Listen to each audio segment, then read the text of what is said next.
Dicen que la fe aleja al mal, pero lo que vas a escuchar hoy ocurrió dentro de lugares sagrados. Bienvenido a Portales Paranormales. Me llamo Padre Alonso Márquez. Sirvo a la iglesia desde hace más de 30 años. Y lo que voy a contar ocurrió en la parroquia San Miguel Arcángel, en una zona rural del estado de Veracruz, México. Aquella noche, mientras velábamos el cuerpo del padre Julián, sucedió algo que aún me cuesta repetir en voz alta.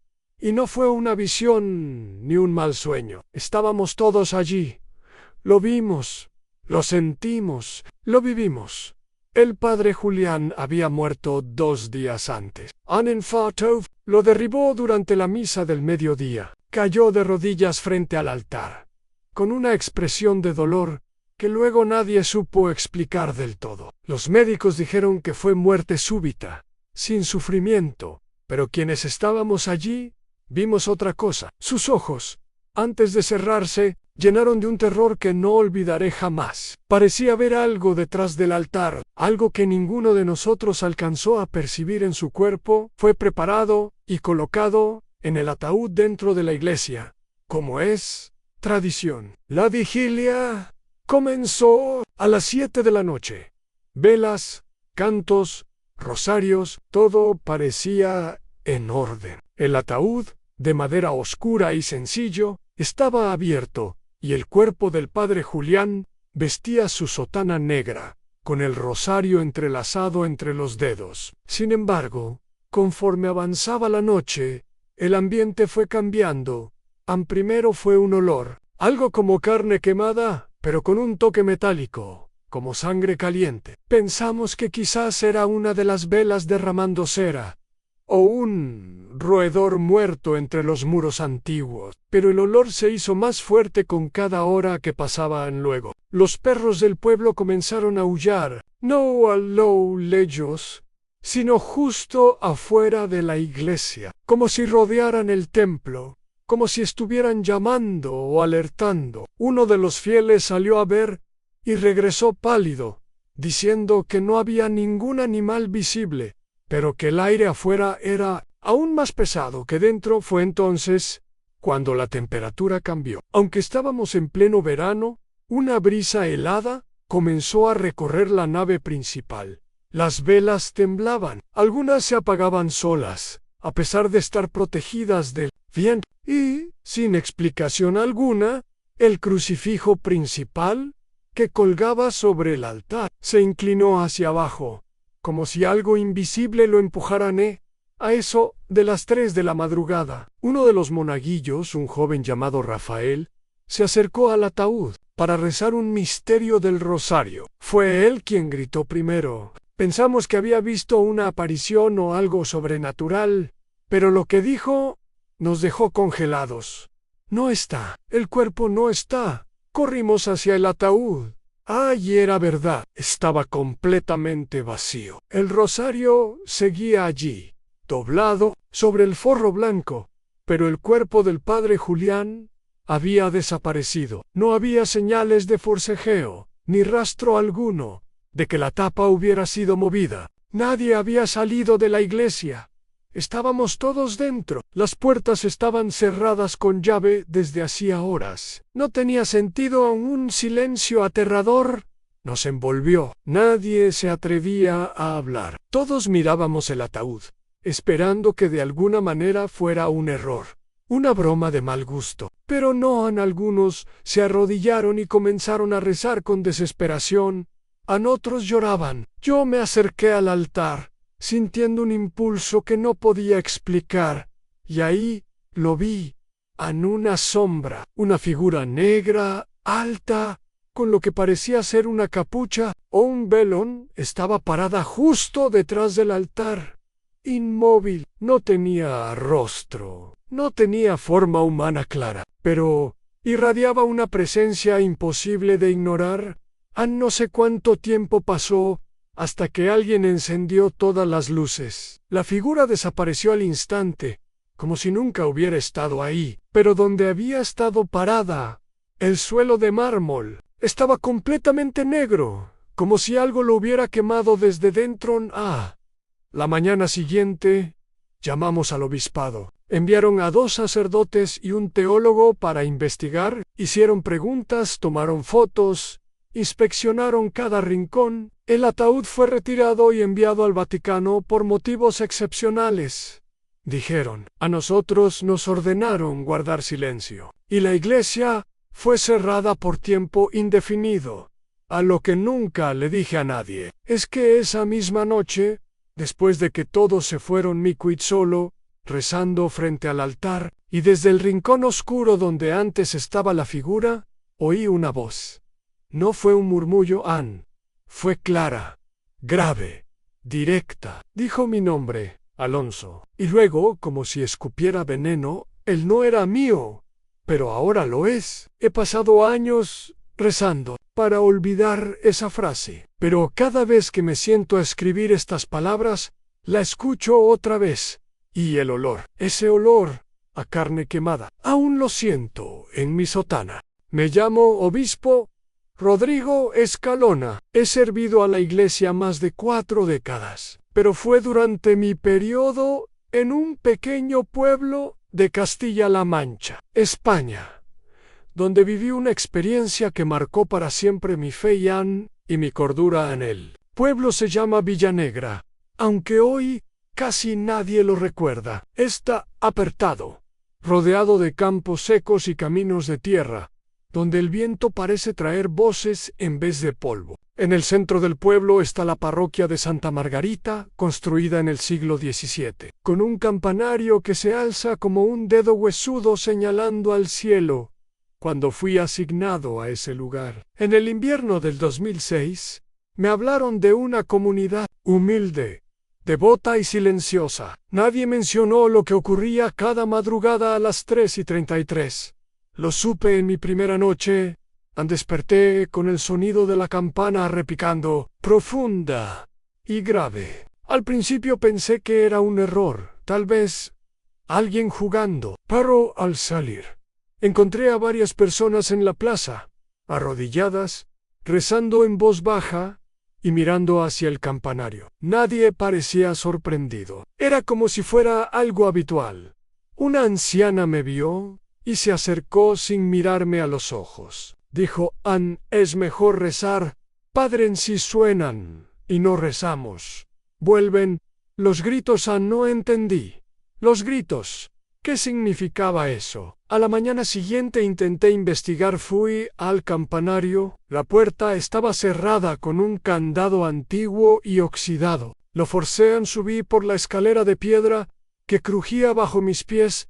No había nadie allí. El mecanismo de las campanas era manual. Nadie podía hacerlas sonar sin tirar con fuerza de las cuerdas. Pero ahí estaban quietas, intactas. Revisé las grabaciones del sistema de seguridad. No había cámaras dentro del campanario, pero en la plaza se podía ver claramente las 3:33, sin que nadie estuviera cerca. La campana se movía sola en 3 toques, uno cada 30 segundos exactos, durante el día. Los habitantes del pueblo no hablaban del tema. Me evitaban con respeto, pero con miedo, como si temieran que yo hiciera las preguntas equivocadas. Decidí volver a subir al campanario la noche siguiente. Antes de que dieran las 3 me escondí en un rincón y esperé a las 3:33, sin que ninguna cuerda se moviera, sin viento, sin temblores. La campana empezó a sonar, fuerte en viva. Si algo invisible tirara con violencia, bajé corriendo, aturdido, y al llegar a la plaza vi lo mismo que la noche anterior, todos rezando, incluso los niños. Esa noche no pude dormir, y entonces entendí lo que la anciana había dicho. A las 4:10, después de que las campanas se detuvieran, comenzaron los gritos. No humanos, no animales. Voces deformes, como si vinieran de gargantas desgarradas. Retumbaban en las paredes del pueblo lamentos, carcajadas, susurros que invocaban nombres que no entendía, una lengua que no era latín, pero que tenía una cadencia litúrgica, como si fuera una misa perversa. No provenían de ninguna casa. Era como si salieran del suelo. Mismo al día siguiente, confronté a don Eusebio, el sacristán. Le exigí respuestas. ¿Quién toca las campanas? Nadie. ¿Y los gritos? Antes eran peores. Cuando nadie rezaba me explicó que, hacía más de un siglo, hubo una masacre durante una procesión. Un grupo de hombres, borrachos y poseídos por una especie de histeria colectiva, irrumpió en la iglesia y degolló al sacerdote y a 7 monaguillos frente al altar. Las campanas no pararon de sonar esa noche. Nadie pudo detenerlas. Desde entonces, cada madrugada a las 3:33, el campanario repite su lamento y si nadie reza, lo que se llevó las almas de aquel día, regresa a buscar más. Intenté celebrar una misa de sanación, convocar al obispo regional, nada cambió. Enviamos un informe al Vaticano. Jamás recibimos respuesta. Lo único que podíamos hacer era rezar.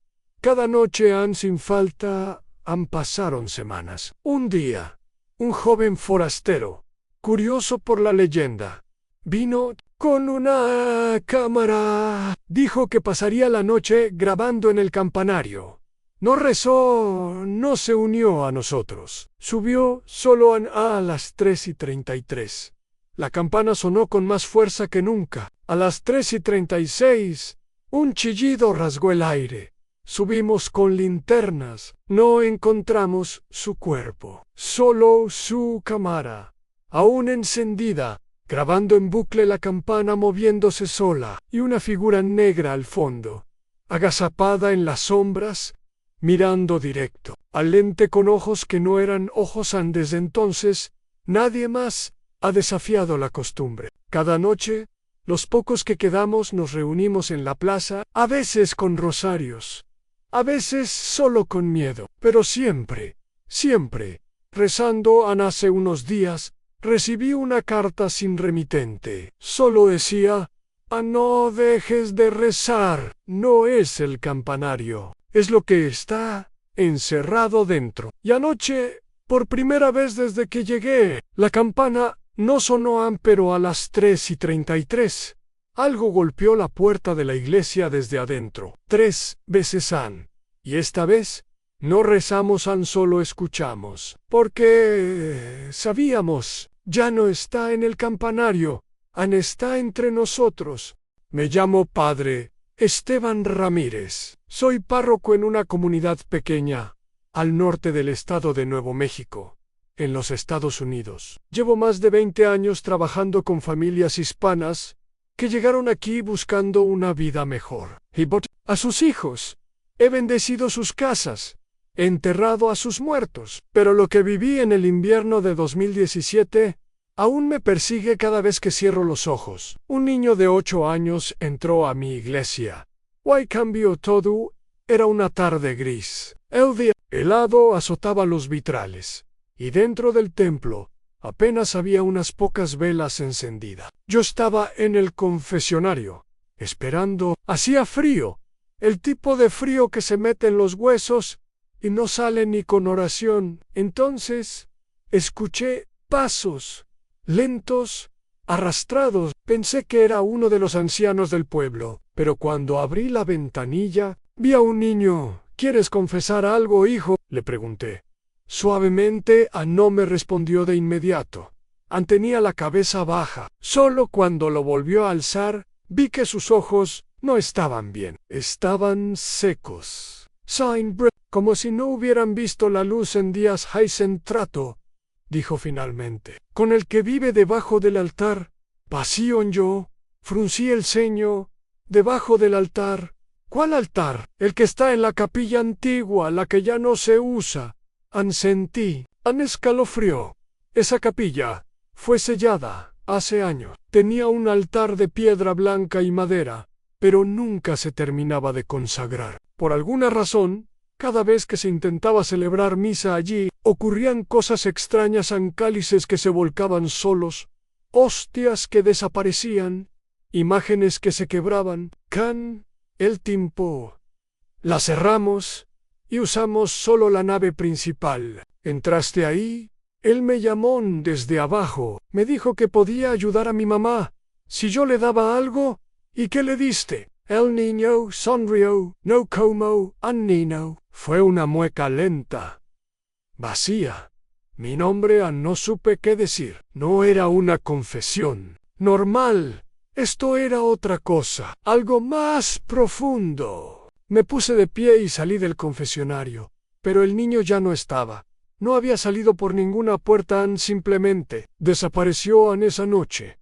Fui hasta la capilla cerrada. Usé la llave vieja del archivo y abrí la puerta. El aire era espeso, rancio, como si el tiempo mismo se hubiera detenido allí. Caminé lentamente hasta el altar y al acercarme, noté que una parte del suelo estaba agrietada. Me arrodillé, toqué la piedra.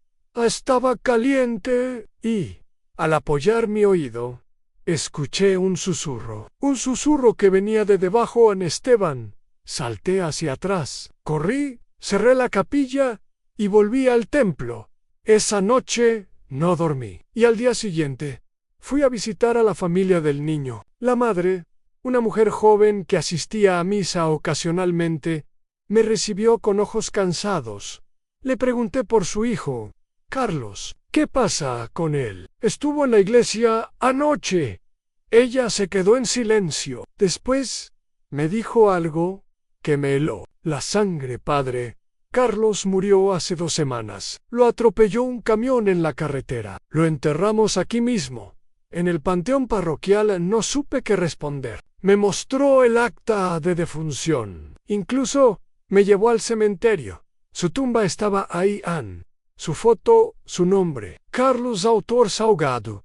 2009-2017. Puro, yo lo vai. Hablé con él esa noche. Volví a la capilla sellada. Ya no por curiosidad. Tenía que entender qué estaba pasando. Entré solo, con una linterna y agua bendita. Me acerqué nuevamente al altar. El suelo seguía caliente. Pero ahora, donde antes había solo grietas, había una abertura que no había sido hecha por manos humanas. Me asomé. Era profundo demasiado, una especie de cámara subterránea que no figuraba en ningún plano. Al apuntar con la linterna, vi símbolos marcados en las paredes de piedra. No, eran cruces, no, eran signos cristianos. Algo se movió, no lo vi del todo, solo una silueta. Algo delgado, retorcido, encorvado. No subían, solo se quedaba allí, observando, sin ojos, sin forma definida, padre. Una voz desde dentro. No ha terminado, Él me trajo. Vendrán más. Volví a sellar la puerta con todo lo que pude. Crucifijos, cadenas, agua bendita. Al día siguiente, hablé con el obispado. Les conté lo que ocurrió. No me creyeron. Dijeron que era estrés, imaginación. Pero 3 días después, otro niño apareció en el confesionario. Dijo la misma frase. Hice un trato con el que vive debajo del altar vacío. Desde entonces, he escuchado esa frase 6 veces. Siempre de niños diferentes. Algunos están vivos. Otros, según sus familias, ya han muerto. No sé qué es lo que habita bajo esa capilla olvidada. Solo sé que no es humano, ni es espíritu. Es algo que se alimenta del abandono, del silencio y de la inocencia. Lo peor de todo es que, cada vez que intento alejarme, sueño con ese altar. Sueño que alguien me llama desde abajo. A veces con la voz de Carlos, a veces con la mía, y cada vez que despierto, el suelo al pie de mi cama está caliente. Me llamo Fray Andrés Salvador. Soy monje benedictino desde hace 32 años. Lo que estoy a punto de contar sucedió durante mi permanencia en el monasterio de San Raimundo, en las afueras de Ávila, España. No es fácil hablar de ello, no solo por el miedo que aún siento al recordarlo, sino porque nadie en la orden quiso jamás reconocer oficialmente lo que vivimos ahí. Dentro en San Raimundo fue fundado en el siglo XV. Es un edificio de piedra maciza, silencioso y aislado entre montes y pinares. El frío allí se siente distinto. Es más seco, más cortante. Desde el primer día que llegué, noté que el ambiente era denso. No malo, no maligno, pero como si algo invisible nos observara a todos. La rutina era estricta: silencio, oración, trabajo, lectura y más silencio. Pero lo que rompía esa rutina sucedía siempre de madrugada, y nadie hablaba de ello. Comenzó con algo sutil. Un hermano novicio me despertó una noche, nervioso, diciendo que su crucifijo de madera, el que colgaba junto a su cama, había girado completamente hacia la pared. Pensé que había sido el viento, una cuerda floja, algo sin importancia. Pero, al acompañarlo a su celda, vi que no era posible. En el clavo estaba firme y el crucifijo era pesado. Girarlo requería fuerza. Además, no era el único. Otros 3 crucifijos, en celdas distintas, habían amanecido igual, todos mirando hacia la piedra fría del muro. Lo informé al prior. Me escuchó en silencio, sin interrumpirme. Cuando terminé, solo dijo: no preguntes más. Reza más fuerte. Esa respuesta me molestó. No buscaba explicaciones místicas, solo saber si alguien estaba jugando una broma. Así que empecé a vigilar por las noches. Desde mi celda podía ver parte del pasillo principal. Una madrugada, alrededor de las 3:20, lo vi con mis propios ojos.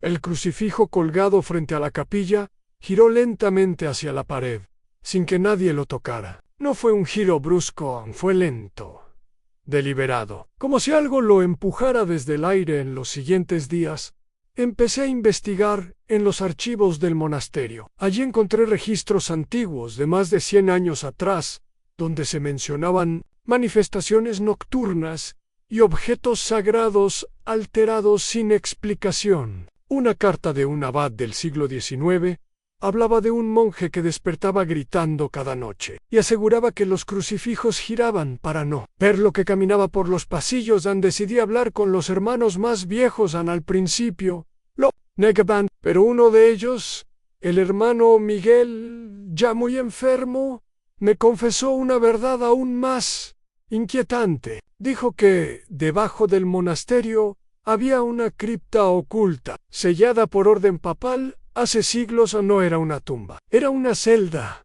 Algo había sido encerrado allí abajo, algo que no debía ser visto. Y los crucifijos. Los crucifijos giraban. Para no presenciar su paso, no quise creerlo. Pensé que eran delirios de un anciano. Pero algo me impulsó a buscar esa cripta. En los planos antiguos encontré referencias vagas a un pasadizo bajo la biblioteca. Una noche, esperé que todos durmieran, tomé una lámpara y bajé. Moví un estante. Había una losa de piedra sellada con cera negra y una cruz tallada profundamente. La cera estaba agrietada, como si hubiera sido forzada desde dentro. Logré abrir una pequeña rendija. El olor fue lo primero que me golpeó. Era fétido, pero no a muerte. Era algo más húmedo, antiguo, algo que no se parecía a nada terrenal. Miré hacia adentro. Solo vi oscuridad, pero sentí presencia. Un frío repentino subió por mis piernas. Mi lámpara parpadeó, y en el instante siguiente escuché una respiración profunda, no humana, no cerca. Justo al otro lado de la piedra, sellé la losa lo mejor que pude y subí corriendo. Esa noche no dormí, y al día siguiente fui a hablar con el prior nuevamente. Me recibió con los ojos ya sabiendo todo. Antes de que yo dijera una sola palabra, susurró: «Ya fuiste a buscarlo, ¿verdad?». Le pregunté qué era eso. «No lo sabemos», dijo. «Solo que fue encerrado allí hace más de 400 años, tras un exorcismo que terminó en masacre. Desde entonces, nadie debe abrir, nadie debe mirar en los crucifijos. Ellos saben lo que viene». A las noches siguientes fueron cada vez peores. Escuchábamos pasos en los pasillos, pero al salir no había nadie. Un hermano despertó con arañazos en la espalda, otro con las manos cubiertas de tierra. Los crucifijos ya no giraban solo hacia la pared. Algunos caían al suelo, como si fueran expulsados. Uno incluso apareció quemado por la mitad, aunque no había fuego en su celda. Entonces el hermano Miguel murió. En su lecho, antes de exhalar su último aliento, dijo algo que nos heló la sangre. No giran para no ver, giran porque él está mirando de vuelta, y esa madrugada todos los crucifijos del monasterio amanecieron, caídos en todos. El prior decidió cerrar el monasterio por reparaciones estructurales. A cada uno nos enviaron a distintos lugares. Nunca se habló oficialmente de lo que pasó, pero a veces, por las noches, en completo silencio, siento que mi crucifijo, el que llevo al cuello desde que hice mis votos, pesa más, como si algo tirara de él hacia abajo.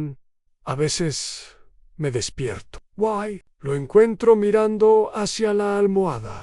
Me llamo Padre Ignacio Muñoz Sansoy, capellán en un convento de clausura ubicado en Guadalajara, México. Llevo 15 años prestando servicio espiritual a las hermanas que viven en ese recinto sagrado, alejado del mundo, entre muros centenarios que guardan más secretos de los que uno podría imaginar. Lo que sucedió allí hace algunos años cambió por completo mi comprensión del mal, del alma, y de lo que puede quedar atrapado entre este mundo y el otro Han. La historia comienza con la muerte de Sor Emilia. Tenía 78 años. Era una mujer fuerte, de rostro seco, silenciosa. Nunca salía del convento. Nunca se ausentaba de las oraciones. Era de esas monjas que parecían estar en dos lugares al mismo tiempo, rezando en el coro y barriendo el claustro, siempre con su rosario en la mano. Fue ella quien me enseñó muchas de las tradiciones más antiguas del lugar, incluidas aquellas que ya no se practican, como los rezos de medianoche frente a las reliquias de santos olvidados en una madrugada, al salir de su celda para el rezo nocturno. Sor Emilia se desplomó en el pasillo. Las hermanas corrieron a auxiliarla, pero ya no respiraba. Su rostro estaba congelado en una expresión de susto, como si hubiera visto algo justo antes de morir. Un médico vino a certificar el fallecimiento ataque cardíaco. Todo parecía claro. La enterramos en el pequeño panteón que se encuentra dentro del convento, donde yacen otras hermanas que vivieron y murieron entre esos muros. Fue un funeral sencillo. Se rezaron los salmos, se selló la tumba, y ahí debería haber terminado todo. Pero no fue así.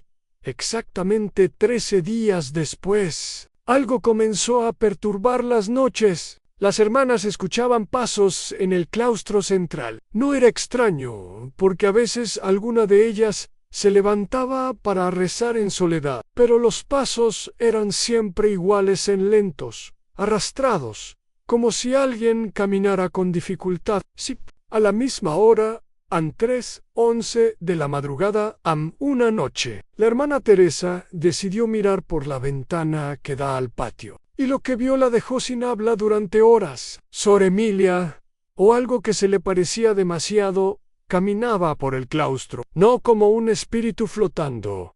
Caminaba, pisaba el suelo de piedra. Llevaba el hábito completo, incluso el rosario colgando. Jesús tenía la cabeza ligeramente inclinada hacia un lado, y sus pies estaban descalzos, cubiertos de tierra. La hermana Teresa me llamó a la mañana siguiente. Me lo dijo entre lágrimas.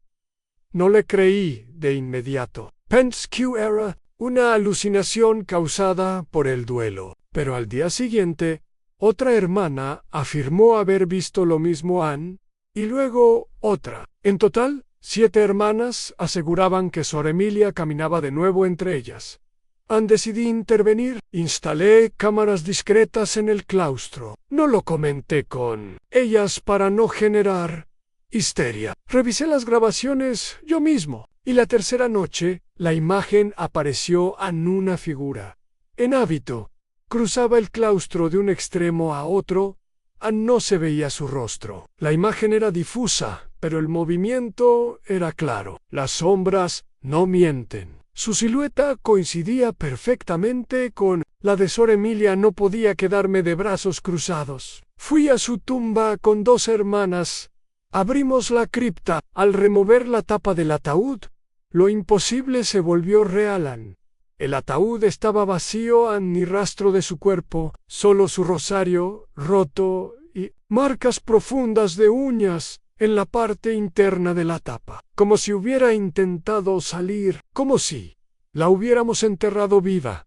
Las hermanas entraron en crisis. Algunas se negaban a dormir, otras comenzaron a rezar en grupo las 24 horas. El priorato fue notificado, pero nos ordenaron silencio absoluto. Dijeron que era un asunto local. Nos prohibieron hablar con la prensa, con el obispado, con cualquiera. Intenté bendecir el claustro cada noche. Leí Exorcismus Menoris. Rocié agua bendita en todos los pasillos, pero nada funcionaba. Cada noche, a la misma hora, volvían los pasos. Incluso comencé a percibir un olor a tierra húmeda dentro del convento. Los luces. Las luces comenzaban a parpadear justo cuando la figura pasaba frente a cada celda. Un detalle que nunca podré olvidar ocurrió una noche, mientras yo rezaba solo en la capilla. Sentí un frío repentino, me di vuelta, y detrás de mí, en el suelo, había huellas descalzas húmedas de barro. Iban desde el altar hasta la puerta. Justo frente a la imagen de la Virgen. A la semana siguiente, la hermana Teresa desapareció. La buscamos por todos los rincones, cada cuarto, cada celda, incluso los depósitos. No estaba. Lo único que encontramos fue su rosario, partido al medio, y una nota escrita a manone. Ella me llamó desde el pozo. Yo la oí rezar. Lo que no sabíamos es que, detrás del convento, muy oculto por la maleza, existía un pozo antiguo, sellado con piedras. Fue allí donde hallamos el cuerpo de Sor Emilia, no en la tumba, no en el fondo del pozo. Llevaba puesta la misma ropa que en su funeral. Su piel estaba gris, endurecida, pero sus ojos estaban abiertos y mirando hacia arriba. Desde entonces, el claustro permanece vacío. El convento aún está en pie, pero ya no es lugar de oración. Las hermanas fueron trasladadas, una por una. Yo sigo aquí, por obediencia y por deber, pero cada noche, cuando el reloj marca las 10:11, escucho los pasos. Siempre los mismos, siempre hacia la misma dirección. Y aunque me obligo a no mirar, sé que ella sigue caminando, como si algo a alguien, tal vez otra celda, tal vez otra hermana, tal vez a mí. Me llamo Fray Lorenzo, soy monje benedictino desde hace más de 30 años. Y lo que voy a contarles ocurrió en el monasterio donde he vivido casi toda mi vida, en una zona apartada del norte de Castilla, en España. Es una historia que aún hoy nos cuesta mencionar en voz alta, como si hacerlo atrajera nuevamente la presencia de lo que allí sucedió. Todo comenzó con la muerte del hermano Mateo. Mateo era un hombre reservado, de pocas palabras, pero de fe inquebrantable. Nunca le vimos levantar la voz ni cuestionar nada, ni siquiera cuando la salud comenzó a deteriorarse rápidamente durante aquel invierno. Decía que Dios le había hablado en sueños, que pronto sería llamado a su presencia. Lo tomamos como una forma de aceptar su enfermedad, pero lo que vino después no fue obra de Dios.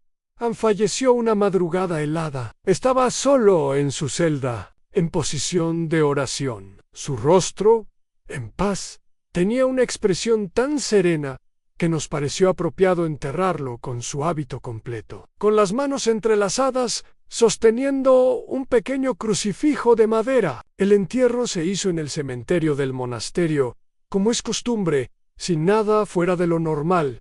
La primera señal de que algo no estaba bien. ocurrió 3 noches después. Durante el rezo de maitines, uno de los hermanos aseguró haber visto una sombra hincada frente al altar mayor, murmurando oraciones en latín antiguo. Creímos que estaba agotado o confundido por el sueño, pero al día siguiente, otro monje dijo haber escuchado golpes secos provenientes de la cripta, como si alguien golpeara con los nudillos desde dentro. Nadie quiso bajar a nadie a la noche siguiente. Mientras cenábamos en silencio, las campanas de la capilla comenzaron a sonar solas. Subimos todos corriendo, pensando que era una broma macabra, pero al líger no había nadie. Solo la imagen de San Benito parecía haber sido girada de su lugar, como si mirara directamente hacia la puerta. Lo más espantoso vino al amanecer del 5.º día. El hermano Diego fue el primero en ver lo que nadie podía explicar. Frente al altar, en el centro exacto de la nave, estaba el hermano Mateo de rodillas, con el mismo hábito, el mismo crucifijo entre las manos, los ojos cerrados, los labios moviéndose como si rezara. Estaba cubierto de tierra seca, desde la cintura hacia abajo, en su rostro. Tenía la misma expresión con la que lo enterramos. A nadie se atrevió a acercarse. Algunos monjes comenzaron a llorar, otros se hincaron, temblando, convencidos de que presenciaban un castigo divino o una aparición infernal. Lo observamos durante más de 1 hora. No se movía. No respondían. Cuando por fin encontramos el valor para tocarlo, cayó de lado, rígido, como una estatua. Estaba muerto. Nuevamente, o tal vez nunca dejó de estarlo.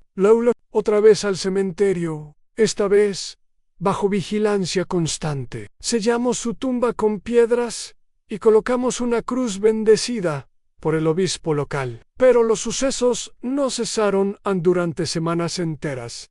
La cripta olía a incienso, incluso cuando nadie... Los salmos escritos en los libros litúrgicos aparecían alterados. Uno en particular, el Salmo 88, apareció repetido una y otra vez en distintos pasajes, con las palabras infernes orat escritas en tinta roja al margen. Solicitamos ayuda. Roma. Un exorcista fue enviado. Un sacerdote anciano llamado Padre Emilio se encerró durante 2 días en la capilla con los restos de Mateo, realizando ritos que ninguno de nosotros había visto antes. Cuando salió, estaba pálido, con la voz temblorosa. Solo dijo una frase: no, era Mateo el que rezaba. Era algo que quería quedarse desde entonces. La tumba permanece vigilada.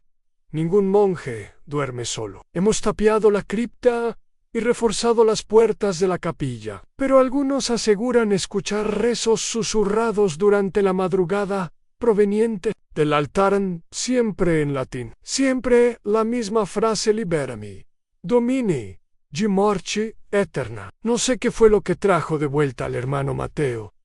Tal vez su fe era tan profunda que ni la muerte lo pudo separar de la oración. Tal vez su cuerpo fue usado por otra cosa, algo que quería quedarse en este mundo, algo que aún no se ha ido. Me llamo Sor Lucia, wife y part de la congregación del convento Santa Teresa de Jesús, ubicado en las afueras de Segovia, España.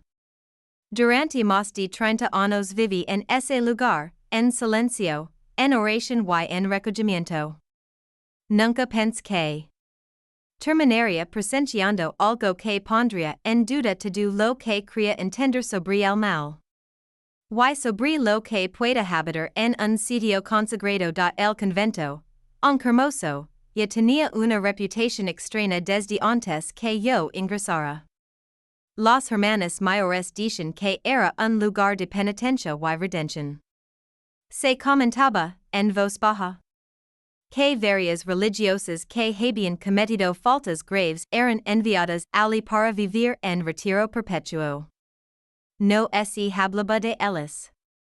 Simplemente se las llamaba las hermanas del silencio. Nadie las veía. Nadia sabía en que parte del convento Esteban. La primera vez que noté algo extraño fue una madrugada de invierno. Me había despertado por el sonido de un arrastre lento, como de algo que se movía rozando las piedras del pasillo. Me asoma la puerta de mi celda y6, a lo lejos, una figura de hábito oscuro avanzando de rodillas, lentamente, con la cabeza gacha, como se estuviera rezando o castigándose. Lo inquietante era el sonido, sus rodillas raspaban el suelo, dejando un rastro de sangre. Y lo peor, no emitía sonido alguno. Ni un gemido. Solo el arrastre, constant y desesperado, pensé que era alguna hermana en penitencia. Era común que algunas hicieran promesas o ejercicios de expiación. Pero cuando al día siguiente comenté discretamente con la madre superiora lo que había visto, ella me miró fijamente, guardó silencio unos segundos y luego me dijo, en este convento hay cosas que es mejor no ver, Sor Lucia. Desde esa noche, comienza despedida siempre a la misma hora, 3:15 de la madrugada. El arrastre se volvía más fuerte.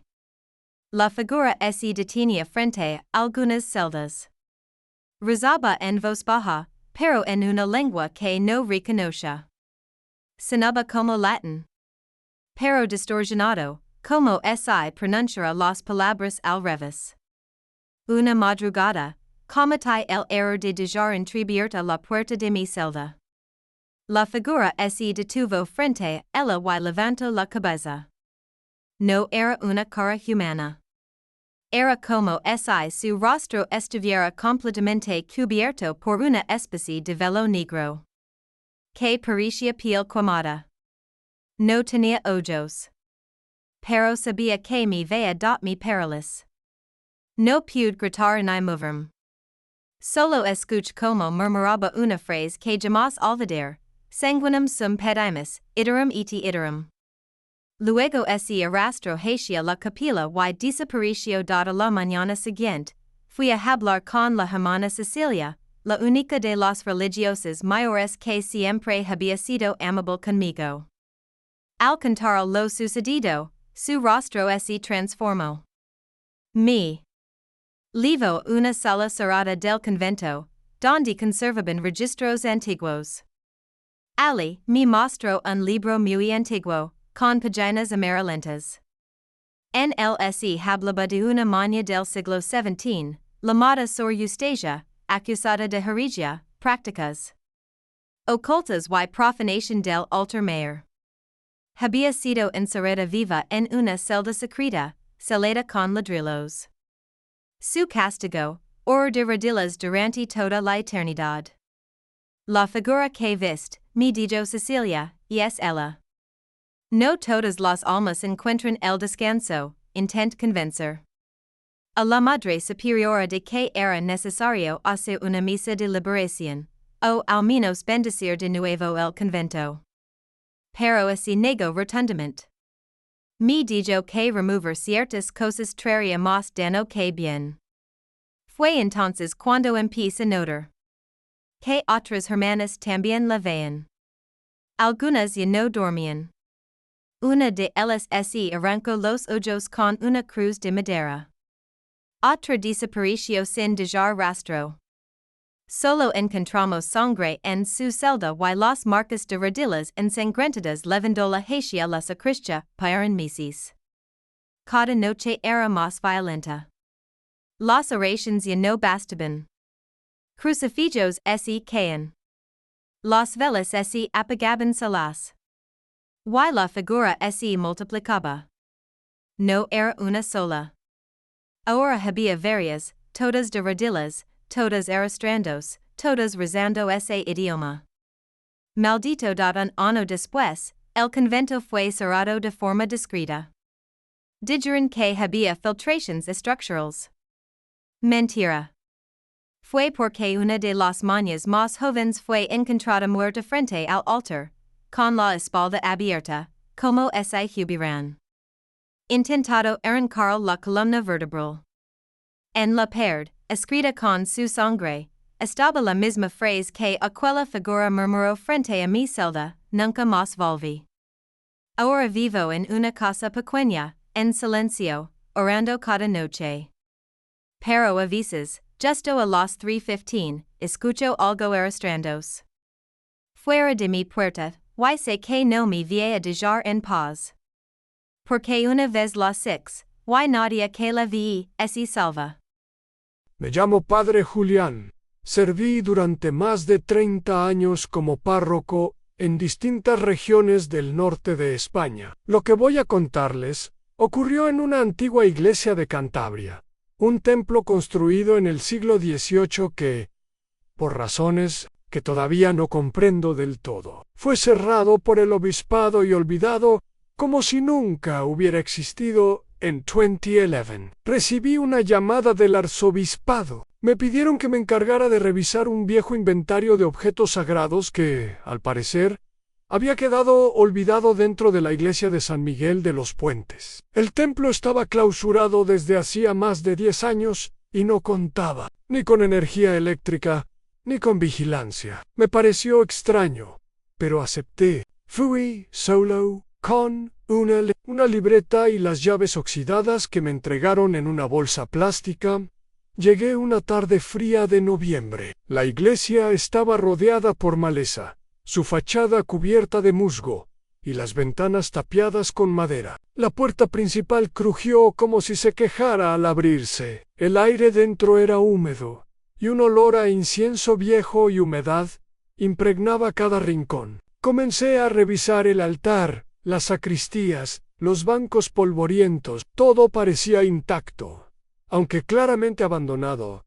A lo extraño comenzó esa misma noche. Decidí dormir en la antigua casa parroquial contigua a la iglesia, ya que me llevaría varios días completar el inventario. A las 3 de la madrugada, me despertó un sonido que no supe identificar al principio. Era como el crujir de madera, repetitivo, acompañado por lo que parecía una respiración lenta. Me asomé por la ventana y, desde la casa, vi la puerta principal de la iglesia ligeramente entreabierta. Aunque la recordaba haber cerrado con llave, tomé mi linterna, me armé de valor y caminé hacia la entrada. El silencio era total, salvo por un murmullo que parecía salir del interior. Cuando entré, dirigí la luz hacia el altar, y fue entonces que lo vi en una figura arrodillada, completamente negra, de espaldas a mí frente al altar. Parecía rezando, pero sus movimientos eran antinaturales,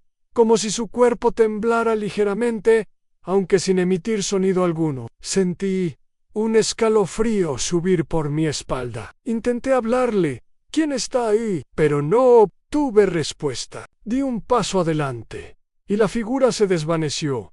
Literalmente, se deshizo en el aire. Me quedé paralizado. Revisé todo el templo.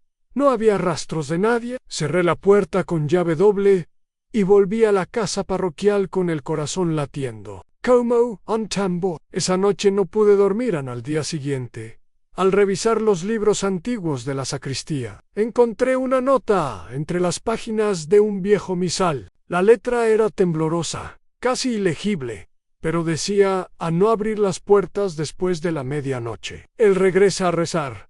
Pensé que era alguna superstición antigua. Sin embargo, la siguiente madrugada, exactamente a las 3, volví a oír los mismos sonidos. Esta vez me escondí en uno de los confesionarios dentro del templo. Desde allí, pude ver cómo la figura volvía a aparecer, exactamente en el mismo lugar. Arrodillada, con la cabeza agachada, estaba más cerca esta vez, y noté algo que me heló la sangre.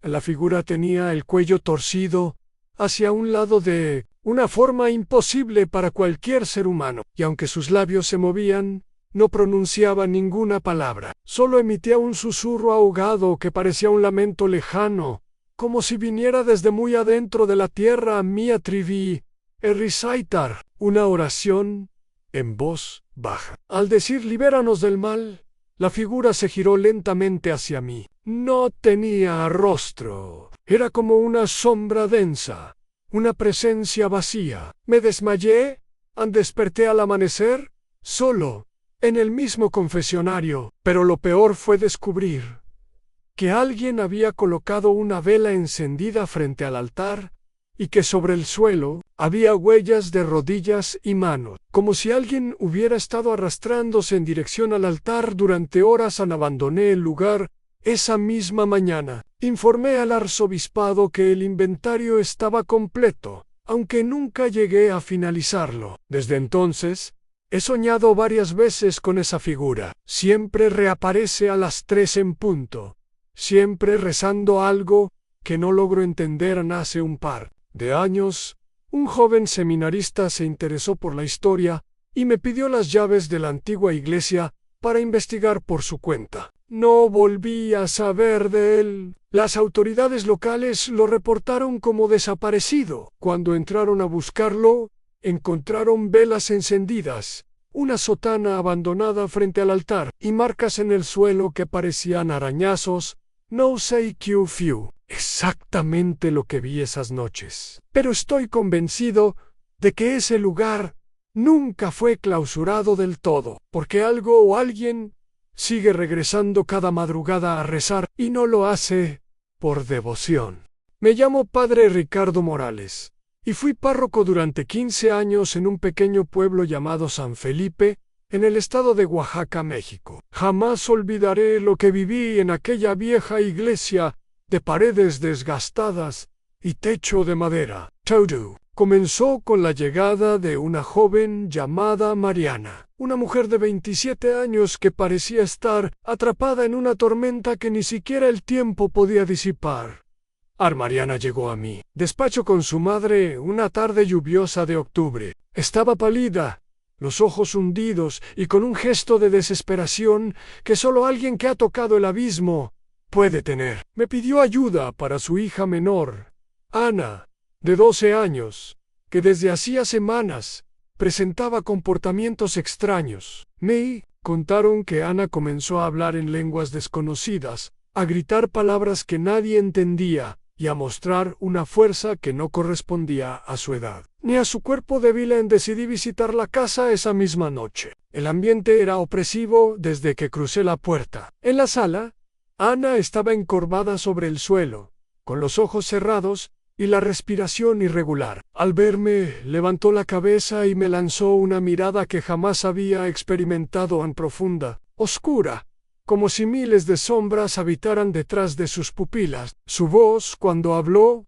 fue un gruñido gutural que me heló la sangre. No te acerques, sacerdote, porque no soy yo quien habla. El proceso de exorcismo comenzó al día siguiente. Preparé todo lo que la tradición exige: agua bendita, crucifijos, oración del libro ritual romano, y la firme voluntad de expulsar lo impuro. La iglesia estaba llena de fieles que oraban con fervor, mientras Ana luchaba contra las fuerzas invisibles que la poseían, pero lo que ocurrió fue más allá de todo lo que había leído o escuchado. Ana comenzó a levitar.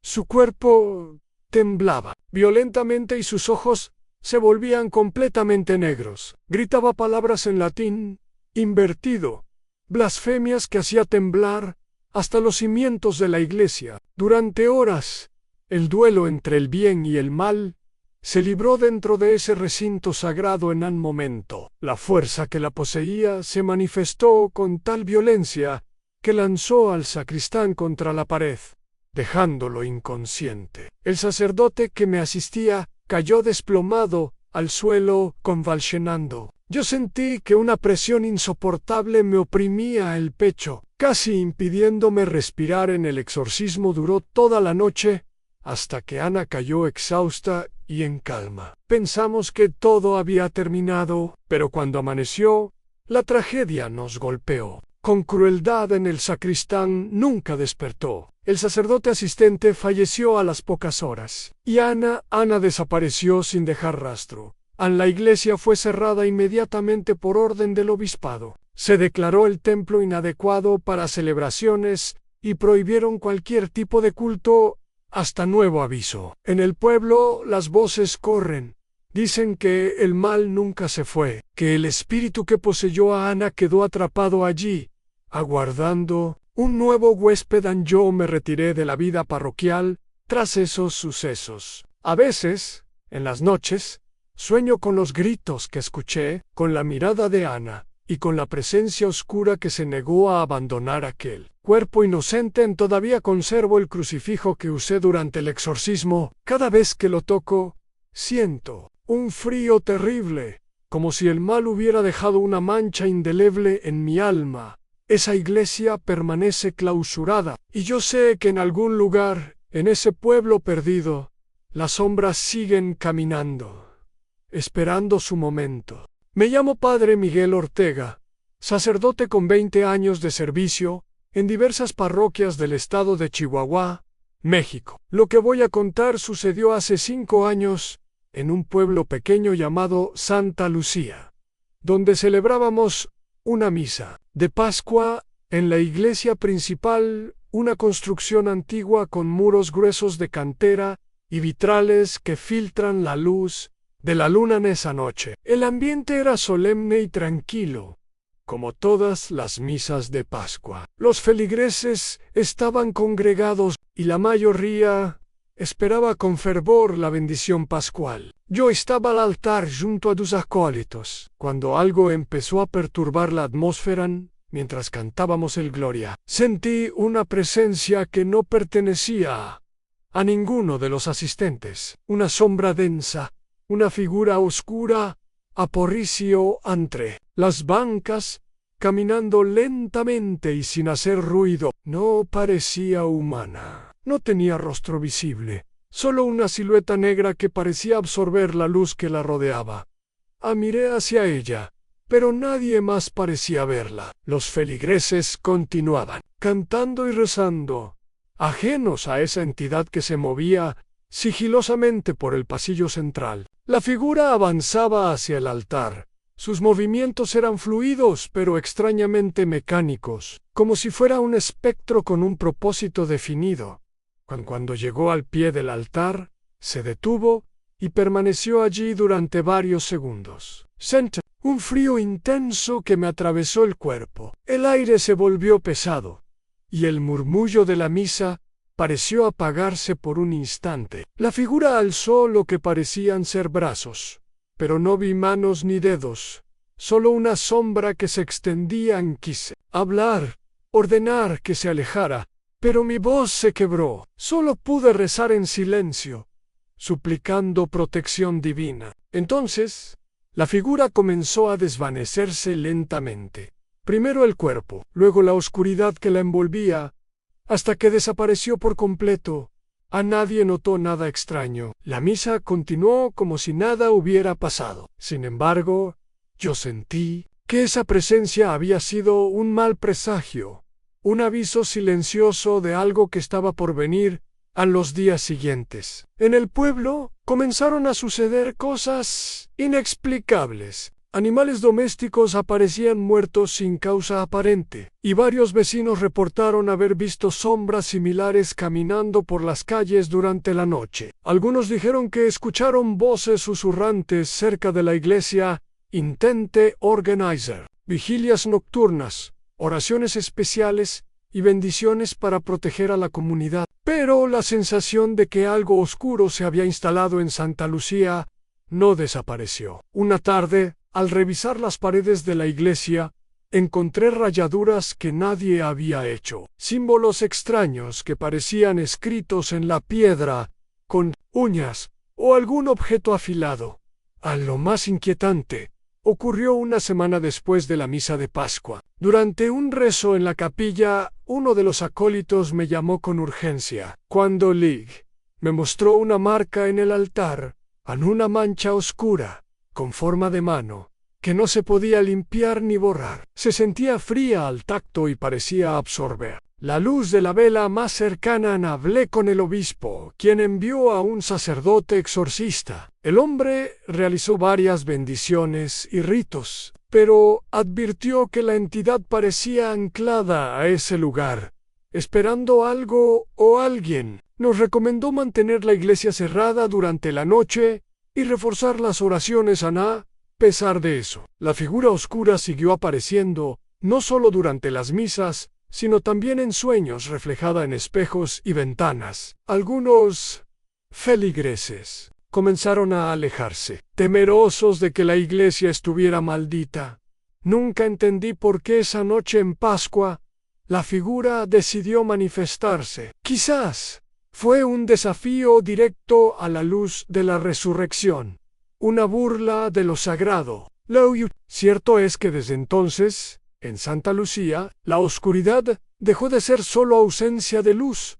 Yo aún rezo cada día para que esa sombra no regrese. Me llamo Padre Manuel Sánchez y soy sacerdote desde hace 27 años. La historia que les voy a contar sucedió en una parroquia antigua del estado de Nuevo México, Estados Unidos. Esta parroquia, construida a finales del siglo XIX, tiene un confesionario que desde hace más de 10 años permanece cerrado, sin uso alguno, debido a una remodelación que nunca se completó. Sin embargo, desde hace varios meses, tanto yo como algunos feligreses hemos escuchado voces que parecen salir de ese confesionario vacío. Todo comenzó una noche de otoño, cuando estaba terminando los preparativos para la misa de las 7, mientras caminaba por el pasillo lateral, justo al lado del confesionario clausurado. Escuché murmullos muy bajos, casi susurros. Al principio pensé que provenían de alguna conversación cercana, pero al acercarme el silencio se hizo absoluto. No había nadie. La puerta del confesionario estaba cerrada con llave, y ningún otro espacio cercano mostraba actividad. Con el tiempo, esas voces se hicieron más frecuentes y claras. Eran susurros en latín, algunas veces en español antiguo, y otras con palabras que no reconocía, pero que tenían un tono solemne y a la vez desesperado. No eran gritos, sino plegarias y lamentos. En ocasiones parecían rezos, en otras un llanto contenido. Intenté grabar los sonidos con mi teléfono, pero cada vez que reproducía la grabación, el audio era inaudible, como si una barrera impidiera capturar esos sonidos con dispositivos electrónicos. Esto aumentó mi desconcierto y también mi temor. Un día, durante la confesión, un feligrés me contó que la voz de su abuela, ya fallecida hace años, se le apareció pidiéndole ayuda desde el confesionario. Según él, la voz era clara y suplicaba liberación. Le pedí que me dijera exactamente qué escuchaba, y sus palabras coincidían con los murmullos que yo había oído. Decidí investigar la historia del confesionario. En los archivos de la parroquia encontré registros de un sacerdote que, en la década de 1940, había tenido un incidente con un hombre que se confesó culpable de un crimen terrible. Tras aquella confesión, el sacerdote sufrió una enfermedad inexplicable y falleció poco tiempo después. Desde entonces, ese confesionario fue cerrado temporalmente y nunca más usado. Nadie explicó claramente por qué. Esa noche, cuando me quedé solo en la parroquia, me senté frente al confesionario clausurado y recé. De repente, las voces comenzaron a elevarse. En un crescendo angustioso, pude distinguir claramente una frase repetida: «Libéranos, Padre». Sentí un frío intenso, y el ambiente se cargó de una energía opresiva. Me puse de pie para alejarme, pero escuché una última voz, clara y profunda, que susurró mi nombre. Intenté realizar bendiciones alrededor del confesionario, rocié agua bendita y recé exorcismos menores. Pero las voces continuaron. Consulté con un exorcista reconocido, quien me dijo que el confesionario estaba atrapado entre el velo, un espacio donde las almas sin descanso pueden quedar encerradas si la gracia no las libera. Desde entonces, mantenemos una vigilia en la parroquia durante algunas noches, para ayudar a esas almas a encontrar la paz. No ha sido fácil, pero creo que poco a poco la presencia va disminuyendo en este confesionario. Aunque vacío físicamente, es un recordatorio de que el mal y el sufrimiento pueden habitar en los lugares MS Sagrados. Solo la fe y la perseverancia pueden vencer esa oscuridad. Me llamo Padre Enrique Salazar y desde hace 25 años sirvo en la parroquia de San Bartolomé, en un pueblo pequeño del estado de Jalisco, México. La historia que voy a relatarles ocurrió hace poco más de una década y marcó para siempre a nuestra comunidad y a mí, por la extrañeza y el horror que envuelve cada detalle.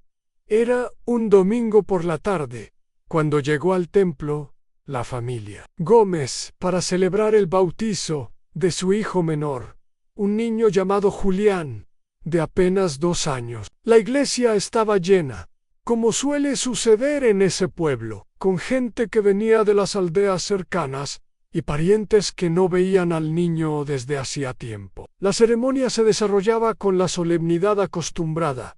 El agua bendita se vertía sobre la cabeza del niño mientras yo pronunciaba las palabras sacramentales pero algo extraño ocurrió justo cuando iba a sumergir las manos en el agua bendita. La pequeña puerta lateral del altar, aquella que normalmente estaba cerrada y solo se abría para misas especiales, se entreabrió lentamente sin que nadie la tocara. Nadie le prestó atención en ese momento porque la atención de todos estaba centrada en el niño al terminar la ceremonia. Cuando los padres fueron a recoger al niño, Julián había desaparecido.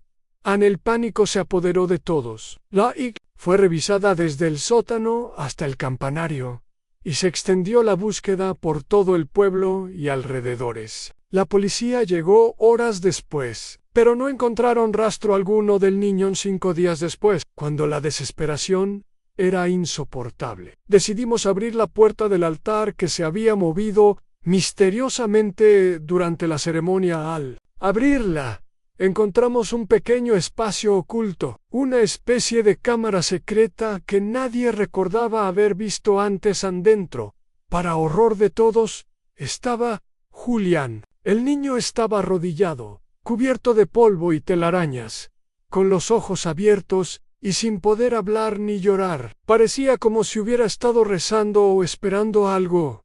Lo llevamos inmediatamente al hospital, donde los médicos confirmaron que, aunque débil, estaba vivo. No tenía ninguna lesión externa, pero parecía haber perdido casi toda memoria, y estaba aterrorizado. Desde entonces, comenzaron a suceder cosas extrañas en la parroquia. Se escuchaban risas infantiles en los pasillos durante la noche, aunque no había niños presentes. Las imágenes religiosas parecían moverse de lugar, y una sombra oscura aparecía a menudo cerca del altar. Los padres de Julián nunca quisieron hablar del asunto, pero algunos vecinos dijeron que la cámara secreta había sido usada siglos atrás para ritos oscuros, quizás relacionados con pactos o sacrificios que la parroquia intentaba ocultar. Yo, como sacerdote, sentí que algo maligno había permanecido oculto bajo ese altar, esperando una oportunidad para manifestarse. Durante meses realicé oraciones especiales, bendiciones y exorcismos menores, pero la sensación de presencia no desaparecía. Julián creció con miedo a la iglesia, y aunque ahora vive lejos, nunca pudo olvidar esos días oscuros. Esta historia nos recuerda que, a veces, los lugares más sagrados pueden esconder secretos que jamás deberían ser descubiertos.